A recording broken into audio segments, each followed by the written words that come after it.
You're listening to The Hard Truth with John Deaton. John Deaton is a Marine veteran, lawyer, and best-selling author who stared down poverty, survived street violence, and beat cancer to fight another day. From the streets to the courtroom, Deaton has taken on corporate greed and fought against government fraud and overreach. Always for the little guy, a proud father of 3 girls, Deaton brings you the raw, unfiltered truth that hits hard and holds nothing back. Join us as we dive into his journey, his vision, and what he hopes to bring to the people of Massachusetts.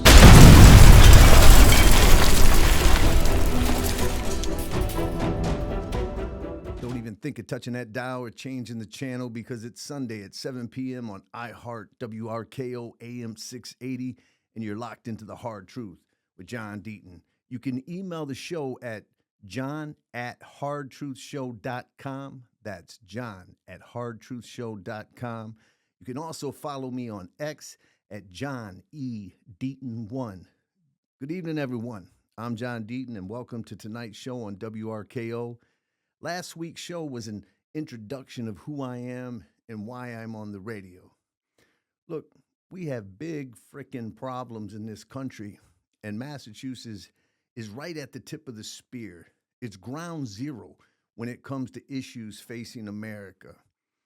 For example, how about illegal immigration? We're definitely ground zero regarding that. In fact, Massachusetts has been hit harder than other states because we're the only state in the country that has a right to shelter law that doesn't require residency in any form to qualify for that right to shelter law. Now, New York could say they've been hit hard, but we learned recently through DOJ's efforts that New York received $59 million just in FEMA money to pay for hotels and for illegal migrants. Massachusetts hasn't seen any federal dollars to my knowledge. Nope, you and I have been the ones flipping the bill.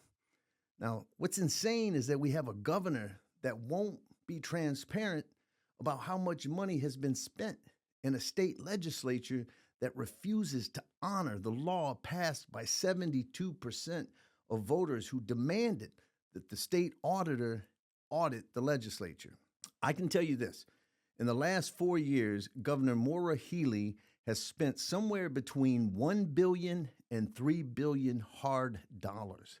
That's for hotel rooms, catered meals, and taxi and Uber rides for these illegal migrants. When you add up the cost, those costs to our infrastructure costs, including impact on schools, police departments and first responders, emergency rooms, healthcare costs, it's likely between $3 and $5 billion of taxpayer money in the last 4 years.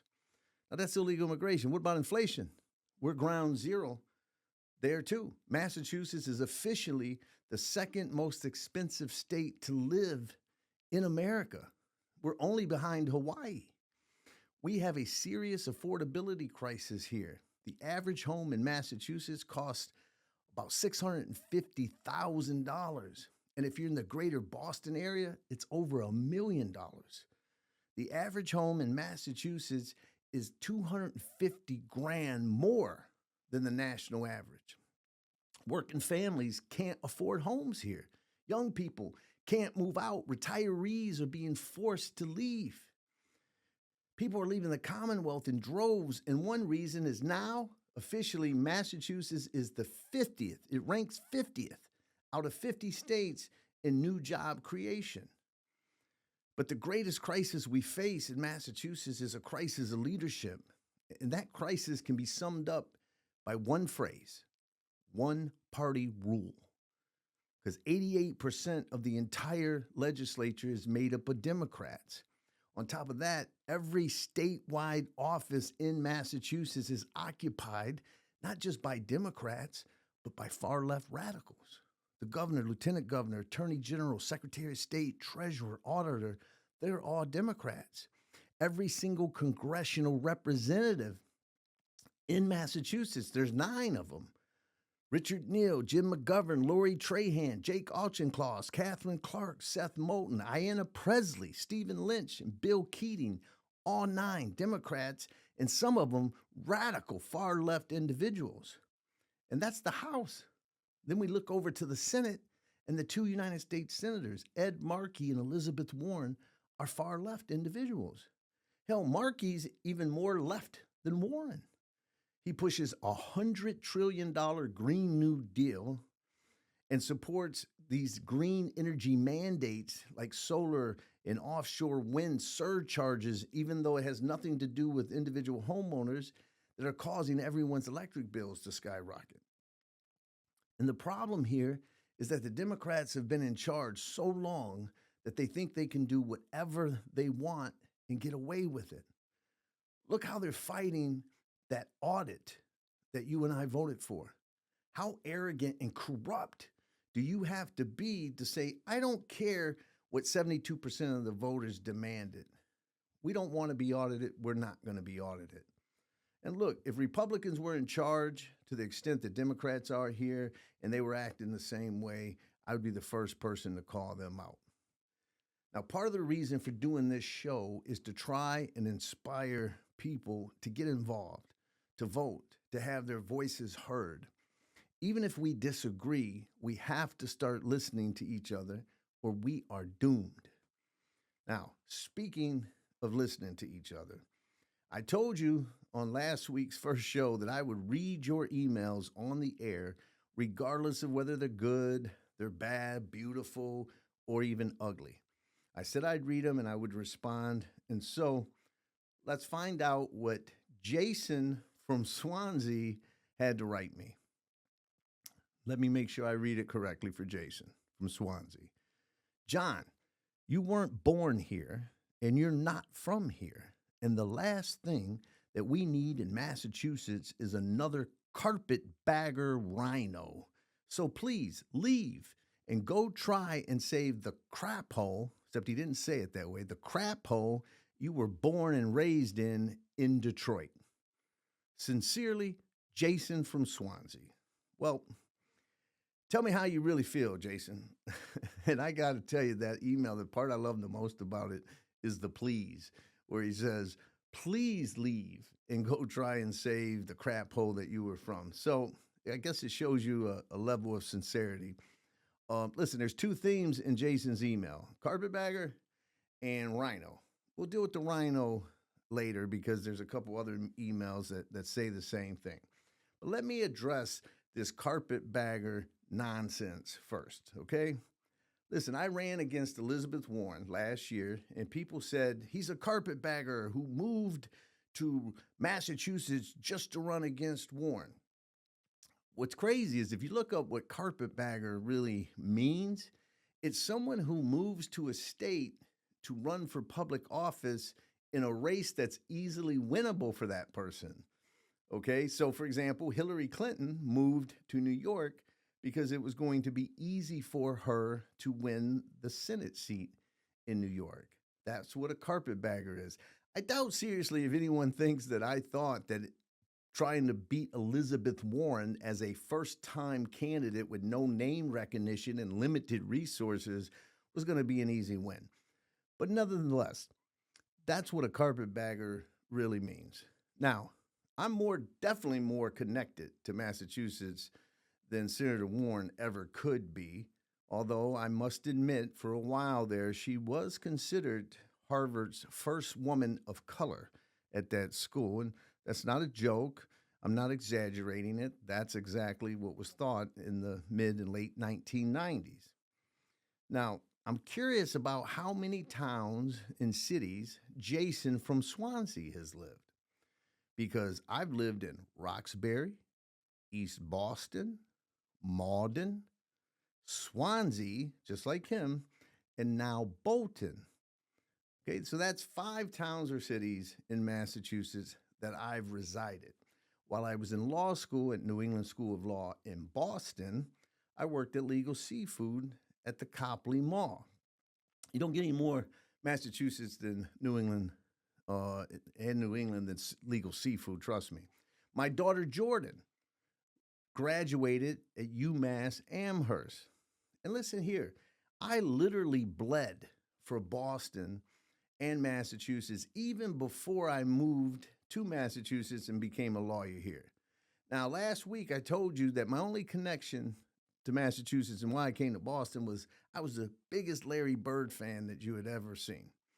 Well, it comes back to my childhood.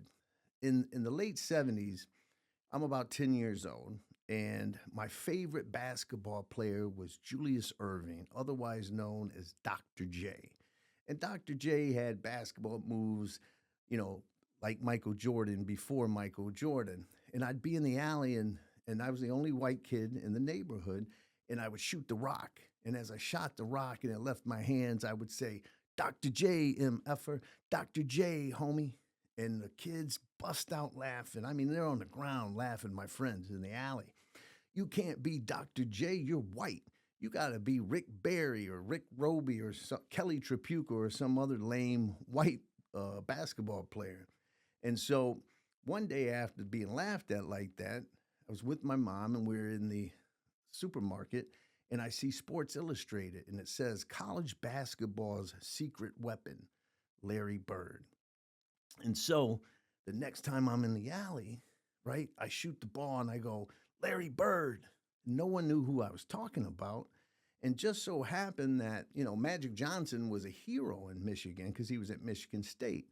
And that year, Larry Bird in Indiana State met Irvin Magic Johnson and Michigan State for the national championship. And so Bird then became well known. And then I was living in Detroit and the Pistons were trying to beat the Celtics. And so I literally got beat up because I was such a Bird fan. I got in multiple fights because I would wear Boston Celtics jersey, a Bird jersey, in that era when the Pistons and the Celtics were at war with each other.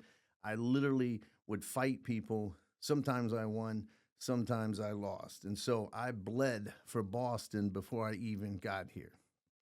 Now, as I told you last week on the first show, that one of the biggest honors of my life was serving in the Marine Corps. And after the break, I'm going to show you just how connected and how faithful I am to the Commonwealth of Massachusetts. But before then, just remember you can contact the show and email me at john@hardtruthshow.com. That's john@hardtruthshow.com. You can follow me on X at John E. Deaton.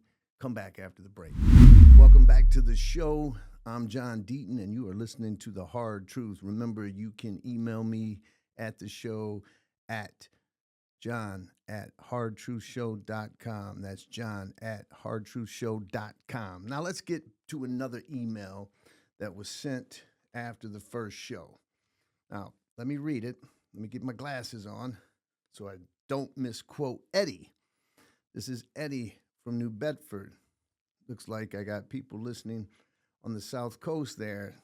All right. Eddie writes, John Deaton, I read your book and I respect all that you've overcome in your life.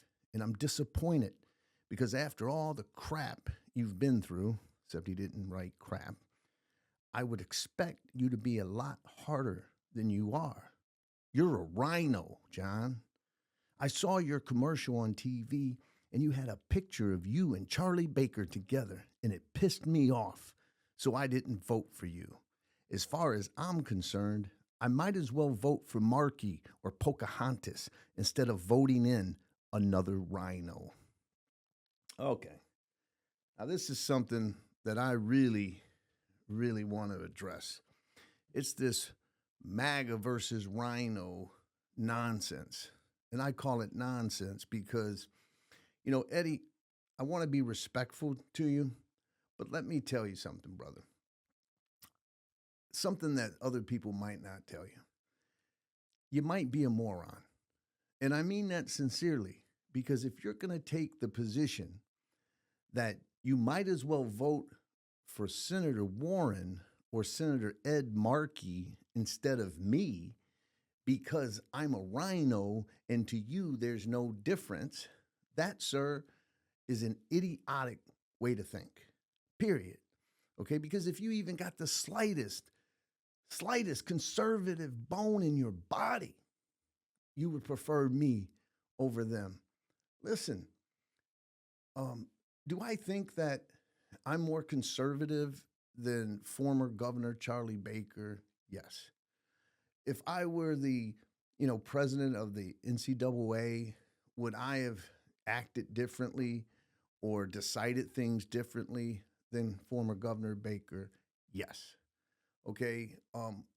But you got to understand where you live, man. Massachusetts has 8% registered Republicans. 8%. 27% are Democrats. That means 64% of the electorate in Massachusetts are registered independents. And Charlie Baker, whether you like him or not, love him, hate him, think he's a rhino, whatever your opinion is, 72% of the voters in Massachusetts approved of Charlie Baker. He had the number one approval rating in the country for governors, despite what you folks, some of you out there, think. And so, of course, I'm trying to appeal to those 64% independents. And I'm saying, look, this governor that you're so fond of, look, he's taking a picture with me. He supports me over Elizabeth Warren. Why wouldn't I do that? And it kills me because you got to get a seat at the table, people. You've got to get a seat at the table in order to effectuate change. Because otherwise, just go outside and start screaming at the clouds because you're going to have the same impact that you have on policy. Here's a reality. In 2020, President Trump lost Massachusetts. It was tied for number one in the country. He lost it by 33 points, okay? You may love President Trump, and there are things that President Trump's doing that are fantastic, and I'm going to highlight those things. But he has an unfavorable rating here in Massachusetts. We live in Massachusetts. We don't live in Alabama. We don't live in Georgia. And if we don't get a seat at the table, we're never going to be able to change things here. I mean, you got to realize 88% of the state legislature are Democrats. Every single statewide office and federal office in Massachusetts are Democrats. Do you know when you have a supermajority like that, there's nothing you can do to change it? Here in Massachusetts, the Democrats, they get to wake up in the morning one day and say, you know what we're going to do today?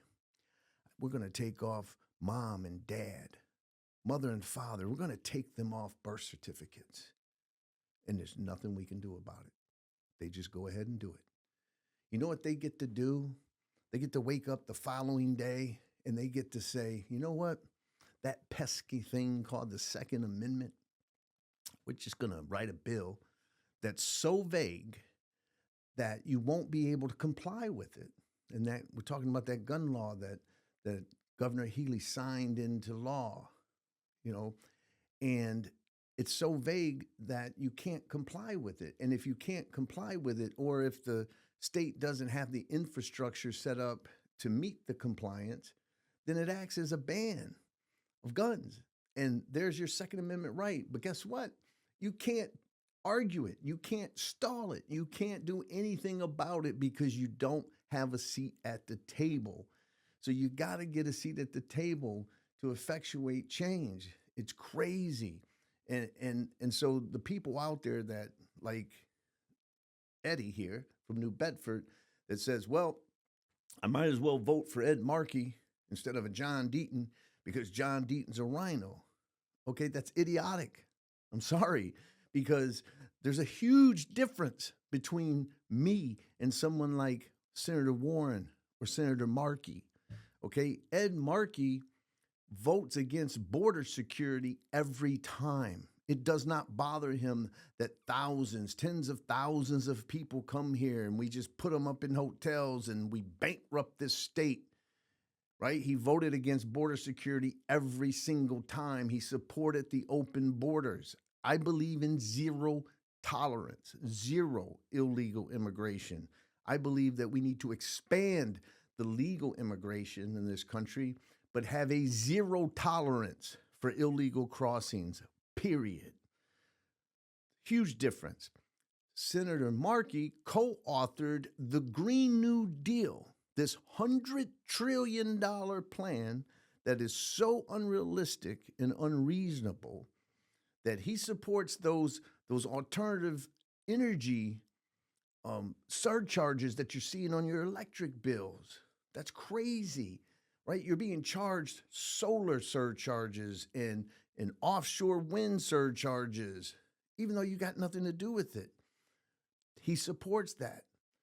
Ed Markey supports biological men competing against women in sports. I have 3 daughters. I have a 6-year-old daughter. I don't support that nonsense. So to say that there's no difference is insane to me.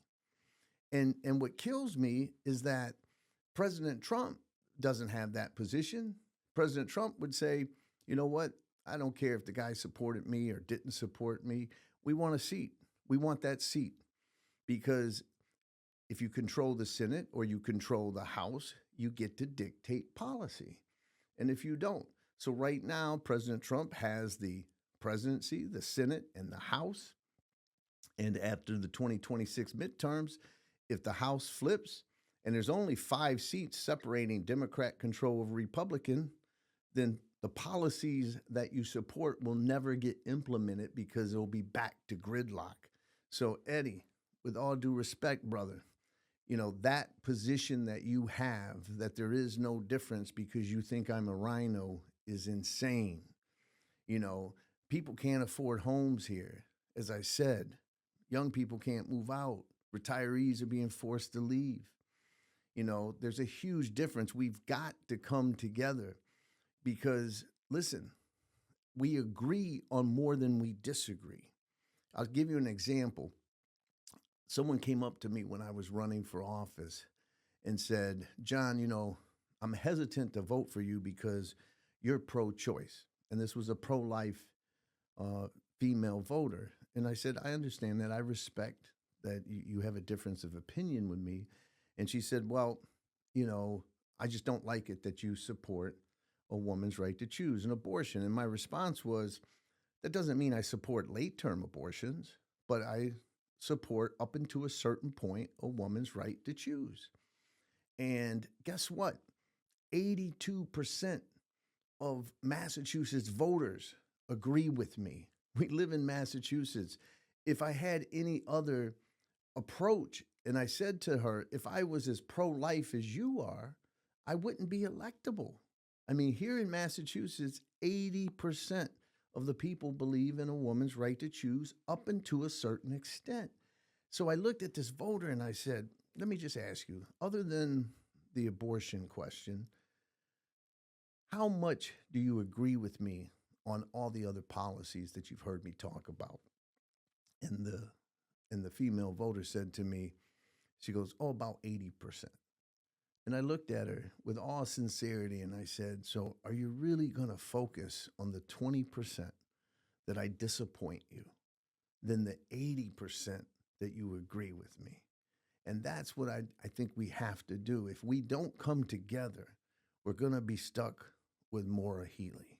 If we don't come together, we're going to be stuck with Ed Markey, Senator Warren, 88% Democratic legislature. Every elected seat, statewide and federal in Massachusetts, will remain in Democratic far-left control.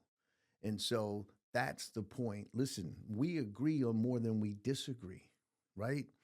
We believe in lower taxes so people can have more of what they earn. We believe in less government overreach so small businesses can thrive and parents can raise their kids their way.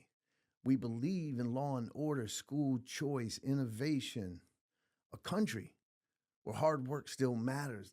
That's not a MAGA platform, man. It's not a Rhino platform. It's an American platform. And so stick with me. When we come back from the break, we're going to have one of the candidates for governor. We're going to have Mike Keneally, who's the first to announce that he's running to unseat Maura Healey as governor of Massachusetts. We're going to have 2 sessions with him. Stand by. Remember, you can write to the show at john@hardtruthshow.com, john@hardtruthshow.com. Thank you. We'll be right back. Don't touch that dial. You listen to iHeart's WRKO. You're locked into The Hard Truth with John Deaton. And I got a special guest tonight. It is the person who wants to be your next governor of Massachusetts, Mike Keneally. Mike, thanks for being here, brother. John, thanks for having me. Great to be here. Thanks so much. Well, I just said that you have the specific intent to retire Maura Healey, correct? I do. I want to be the next governor of Massachusetts for sure. That is our objective. Well, the first thing I'm going to do, so why don't you, instead of me reading your accolades, obviously I know who you are, I know what your history is, but the listeners need to find that for themselves. So, sure. So in a couple minutes, tell us who Mike Keneally is. Absolutely. And we'll get into why vote for you later. Okay, fair enough. For me, I would start with the fact that I'm a son of Massachusetts, raised in Medford and Reading. My mom took care of 4 kids. My dad was a member of the local steelworkers union, put himself through 9 years of night school at Bentley College, got his accounting degree, became an accountant, joined one of his clients, Roach Brothers Supermarkets, and then became their CEO years later. So for me, a formative part of my experience growing up was watching my dad go from the factory floor to the CEO suite and learned a lot about hard work and determination. My parents definitely instilled faith in me as well. I've been a lifelong Catholic. My faith is very important to me. And so those are kind of the values I grew up with: faith and family and hard work. I had my own career in business for a number of years in the private equity business. I traveled to 40 states. I met with 1,000 CEOs. Our firm, invested in 100 companies. We built businesses, created jobs, and it was great work. But I decided what I really wanted to do about a dozen years ago was work in public service full-time in Massachusetts. So that's what I've done the last 12 years, full-time in public service. I'd love to get into kind of what I've done in that arena. But 2 years up in Lawrence working on the turnaround of the public school district. All right, I want to talk about that. Yeah. Let's first. So obviously you saw your dad. Yeah. Yep. Right. And what was the main thing you learned from that? Work hard, apply yourself, have a goal, and work hard. Look, I went to my dad's college graduation. So that's fantastic. This was 9 years. That's one of my earliest memories, is watching him get his diploma. And so he had, at that time, 2 kids at home and working full-time during the day and getting his accounting degree at night. And I just saw that all unfold. I saw his career from the earliest stages. And it was an incredibly, and still is, an inspiring example. I've had, candidly, a much easier path, thanks to the sacrifices my parents made and my dad's success. But that's something I saw earlier on, just being able to work really hard, focus on the task at hand, have ambition, have focus, have goals, and work really hard at them. While at the same time, paying attention to your family. Right. And that you got to have that balance. And I want at some point talk about my family as well. Listen, we're going to get in background right now. So tell us where you live and a little bit about your family. So I live in Lexington. We've been there since almost 22 years. Married for 26 years. 3 kids. Daughter who's a couple years out of college. 2 boys in college. And we've had this wonderful family life. I talked about the importance of family growing up and what I saw in that regard. I was so fortunate to meet Trish. We were classmates in business school and married about 26 years, as I said. And it's been this wonderful family life. Our kids are all very close to each other and very close to us.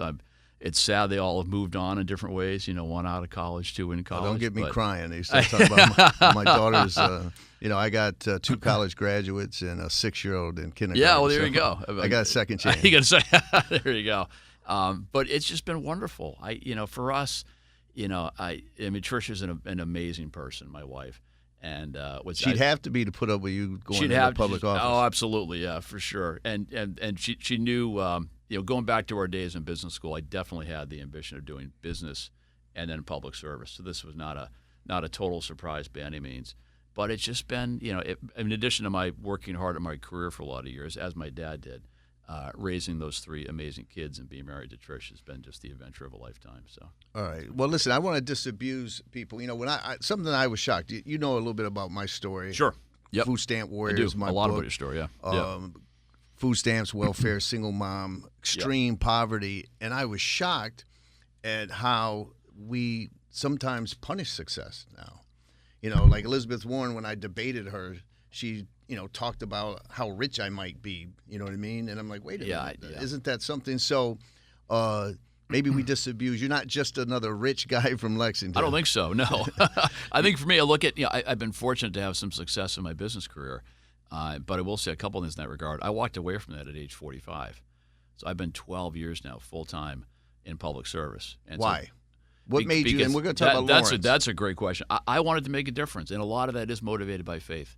And I recognized I majored in government in college, and I get really interested in politics and policy. And I thought, okay, that's an arena I want to be in at some point. That's how I think I can make my mark. But I first wanted to get some experience and really learn about business and financing the economy. So it was a bit of a plan that I wanted to do business and then have my impact in the public arena. But for me, it comes back to faith, John. Just this idea that we're really here to work hard and make a difference. And people are inspired by different things. But for me, it's always been my faith. It's the basic Christian faith: love God, love your neighbor, and try to have an impact. And so when I walked away from business at age 45, I thought, okay, a couple things. I'm never going to stop working. That's just kind of how I'm wired. And given the age I walked away from business, I now have decades to go out there and make a difference. Right. And so that's what I've been pursuing the last. What made years. you? Now you were talking about Lawrence. Yeah. And it seemed like you wanted something to say about that. So it was a transformative experience for me. I went from a private equity partnership in downtown Boston to Lawrence Public Schools in a matter of a week or so. And as just a very different environment to work in. What were you doing there? So I joined up with a guy named Jeff Riley, who had been appointed the receiver of the Lawrence School District. The schools were so bad, the state took them over and put them into state receivership. And what that means is the receiver has a lot of authority. So the receiver has the power of the superintendent plus the school committee in one person, and he can bypass the unions. So this was a construct made to drive rapid change. And I thought that was kind of inspiring. I spent a lot of time in 2012 meeting people in and around the education space where I thought that could be my first place to spend some time, and got introduced to Jeff, actually through Charlie Baker, and went up and Jeff and I teamed up, and I was there for a couple of years. But for me, I thought, what an amazing opportunity to make a difference in the lives of the kids in Lawrence. When we got there, the high school graduation rate was 52%. And that is, that's not where it needs to be, to say the least. And we came in and made a lot of changes quickly. We cut the size of the bureaucracy by 40%, put the money in the classroom, introduced innovative new programs, and really brought the community together, parents, teachers, and community members. And that 52% high school graduation rate became 72% 2 years later. So for me, that was just an amazing 2-year experience on the ground in Lawrence with a team that had the authority to drive a lot of change, and we did. All right, now I want to talk about something I saw on your resume, Mike, that is dear to me, was Boys and Girls Club, that you had something to do with that. As an underprivileged kid, actually what made me go to the border was when they took that Roxbury Rec Center from the kids and housed the migrants. Awful. That caused me to go to the border because they're taking one of the few amenities that poor kids have. That's and right. So, what was your involvement in Boys and Girls Club? So after, and why did you do it? Yeah, great question, John. So after the Lawrence experience, I was 8 years in the Baker administration. I knew that was going to come to an end at some point. We knew when our term was up in early January. And I started talking in the middle of 2022, late 2022, with this amazing guy, Robert Lewis Jr., who had just been appointed CEO of Boys and Girls Clubs of Boston. And I decided I wanted to keep doing public service, keep doing high impact work. I liked Robert a lot, and Robert had a vision for how the clubs could do more for the kids. I mean, it's an amazing institution. It's been really well run for a very long period of time, and a couple of Robert's objectives were more academic support and more workforce readiness programs for the kids. And I thought I can jump in and do this. So we talked about a 2-year role, which I did.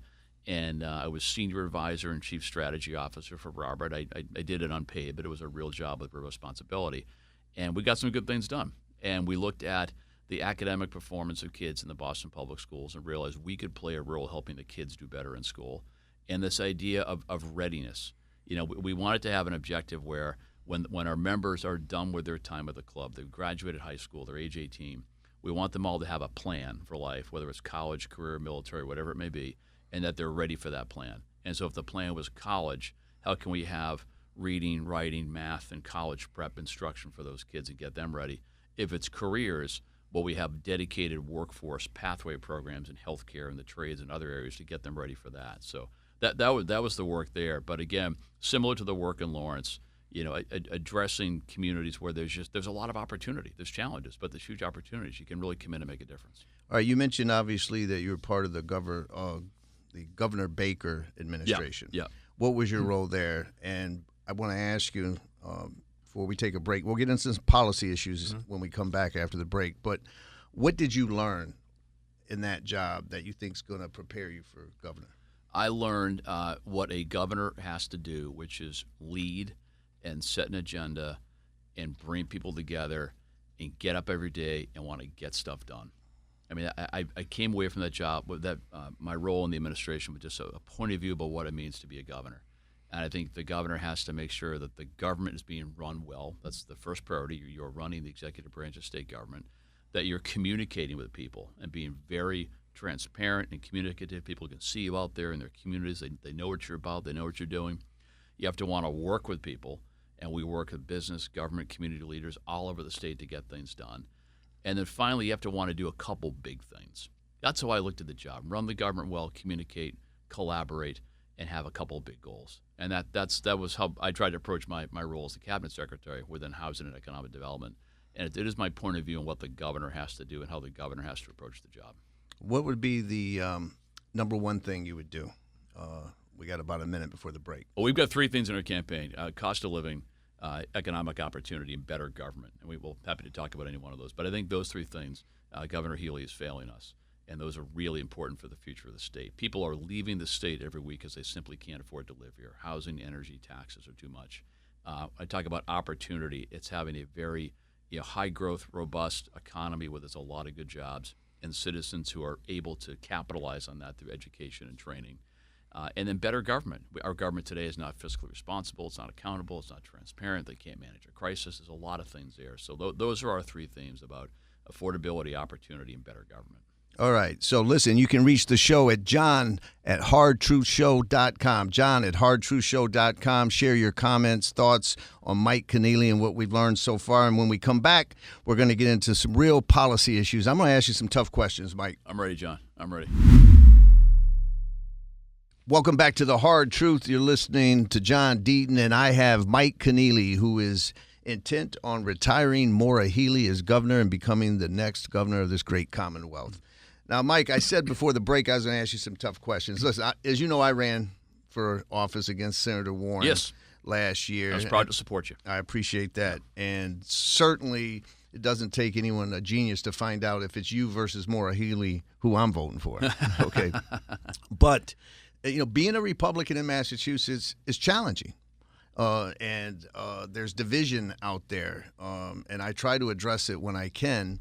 And President Trump has some unfavorabilities. A recent poll showed that he has a 60% unfavorability. At the same time, there's 30% of the electorate that take a bullet for the man.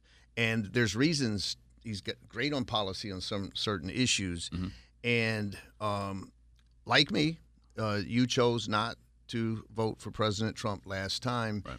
And, in a primary, people are going to challenge that. What's your thoughts on it? My thought is anybody aspiring for public office should be out there every day listening to people, listening to their issues, their opportunities, their concerns, their ambitions, and coming up with policies and strategies to address them, period. And we said from the start that's how we're going to run this campaign, that this is not about labels. It's not about ideology. It's not about comparing me to any other politician. Actually, I will take the comparison with Governor Healy. That comparison I will take. But no, it's about my agenda, my vision, informed by talking to all the people of Massachusetts. So that's what I view the race, just be out there and talk about the issues. And I think that's what's most important. This is a really, really important election for a lot of reasons. And I think the state is really not on a good path right now. So I'm going to be out every day talking about the issues we think are important, listening to people. I think that's how you gain support for a campaign. It's also how you gain support to govern, too. People think you're out there working hard on their behalf, serving the people. That gives you a lot of authority to get good things done. Okay, let me, one thing that shocks me and what proves itself that we need change. We have to make progress in this one-party rule. Yeah. And the perfect example of that is this failure to support the audit that 72% of the voters demanded. They demanded an audit in law of the state legislature. That's right. Yet our elected leaders on Beacon Hill, and I include Maura Healey, I include Andrea Campbell. I do too. Are not supporting the will of the people. What's your take on that? You said it well. They're not supporting the will of the people. That was an up or down vote. And by the way, I voted for it. I'm part of the 72%. I was proud to donate to the campaign to get that question done. But 72% of the people, up or down votes, of the auditor should audit the legislature, like, period. And all of Beacon Hill, I do include Governor Healy in that, and the Attorney General are saying no. That they're basically saying in so many words, we don't care what the people said. This is not going to happen. And I hear, people will ascribe, different motives to the auditor, and they get into the politics and the personalities of it. It doesn't matter. The voters have spoken. 72% voted for this, and it has to happen. And I've talked about a number of things that would happen day one of my administration. Day one, if that thing isn't done yet, I will do whatever I can through my office as governor to make sure that gets done. But the people have spoken. You always need to listen to the people. Yeah, and let's point out that the state auditor is a fellow Democrat. Yes, she is. Right. And the legislature is somewhere between 85 and 88% Democrat. That's right. And every statewide office in Massachusetts is Democrat. And every every federal office in Yeah, Massachusetts is Democrat. Right. So that's why one of my missions is for Republicans or independents who lean, right, if they consider themselves center right, or even if they consider themselves center left, that they should look for candidates like you and others who. Like, that's right. For example, I think what I learned is that they went so far left, Mike, that they have offended center left folks. You know what I mean? I'm center right. Yeah. But I have friends who are lifelong Democrats who are upset. An example of that is how much time is spent on the trans issue and the fact that biological men can compete against women. Yeah. Where do you stand on that? Girls' teams are for girls only, in my view. That just shouldn't happen. And it is part of a larger pattern of just common sense. Common sense has to prevail on this stuff, right? Right. And your comment about they've turned off folks all over the political spectrum, I agree with that. What we have now is one-party rule that is not acting in a common sense manner across a whole bunch of things, including that issue about sports teams. But no, we need to see a return to common sense. I think that will have very broad appeal across the political spectrum in Massachusetts. Okay. Now, another issue, you tell me where you rank this issue, but, I'm someone who believes that climate change is real. It's a real issue in the world. But Massachusetts can't solve climate change by itself. No, and I don't believe that we can disadvantage our businesses by imposing unreasonable restraints on them that fellow states don't have to do it. Certainly other countries don't have to do it. That's right. Yep. People are seeing charges for this green alternative energy mandate. Right. People who don't have solar Right. are being charged solar surcharges. Yeah, that's right. Or whatnot. So what's your point on your position as it relates to what I view as an energy issue, which leads to the unaffordability issue that I know you've been talking about? Look, we should try to do well by the climate. However, when you start mandating things, it takes your economy, it takes your society in directions that aren't sustainable. And so I think it's notable that this governor has a climate chief that I'm told that the cabinet secretaries are supposed to report to about how their individual secretariats behave vis-a-vis the climate. That's wrong. In my administration, the cabinet secretaries report to one person, which is me as governor. But I think governance in a lot of ways is about balance. So we want to do well by the climate. We also need a cost of living that's sustainable here. We need to build housing, right? We need affordability. And this governor does not have an energy policy. She has a climate agenda, which is making energy a lot more expensive. So she really has gone all in on the climate issue to the detriment of other things. And that's why you see all these charges on utility bills meant to facilitate a so-called energy transition. It's why you see things like mandates to buy electric cars. They had a mandate to buy heavy-duty electric trucks at one point. Yep. If you talk to anybody that has a business where they depend on trucks, they'll tell you it's complete nonsense. It just doesn't make any economic sense at all. So we should try to do well by the climate. Recognize, as you said, it's a global issue. I think last time we checked, Massachusetts is 0.1% of global emissions. So why are we going to try to address that tiny part of the overall equation in ways that are detrimental to our citizens and our businesses? We've gotten way out of balance on that one. One other thing is you're running for governor, so you've obviously prepared yourself. So I want to talk about transparency, and I want to ask you, if you become the governor, are you going to be more transparent than our current governor? Because I want to ask you a question, see if you can answer it. Yeah. And you might think it's a trick question, Mike. But can you say, as someone who has studied this, been in government, you're preparing to battle Governor Maura Healey, how much she spent on the migrant crisis? I've been saying that I think the state has spent $3 billion. But I say I think because I don't think it's really known or knowable at this point in the level of detail you'd want to see. Because part of it is housing, part of it is transportation. Part of it is food, where there's been some no-bid contracts. There's been a real lack of transparency in that one. So I think that we have spent $3 billion. And when I say we, I mean we. The government doesn't spend that money. It's our money. So it's taxpayer money. So I think is the answer, about $3 billion. No, that's the point. The fact that we don't know is shocking. Another reason why we need that audit. At the federal level, listen, federal policies obviously can impact the Commonwealth pretty significantly. Sure. For example, there is a movement to end the Department of Education and to return the billions and billions and billions of dollars that are spent on the Department of Education back to the states. Right. As someone who gave up private practice to sort of go into that educational area, if that happened, right? If billions came to Massachusetts for education, what would you do with it?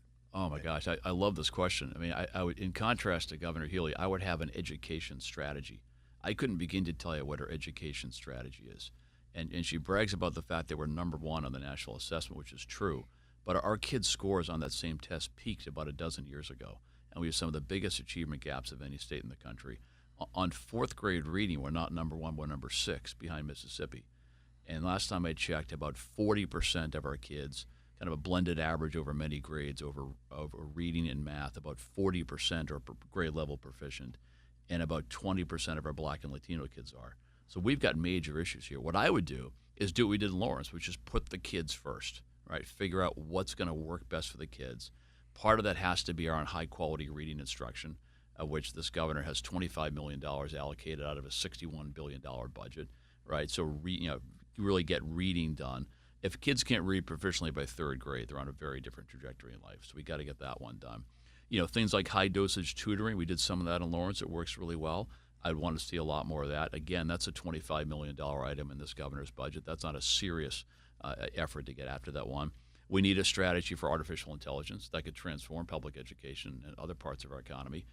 We need to replace the MCAS as a graduation requirement. The voters, I voted the other way in that one. I wanted to keep a standard for graduation. We don't have one today. We got to get back to that one. And the other arena is around workforce skills development. I'm a big believer in our VOTEC high schools, for example, and putting more money into those schools.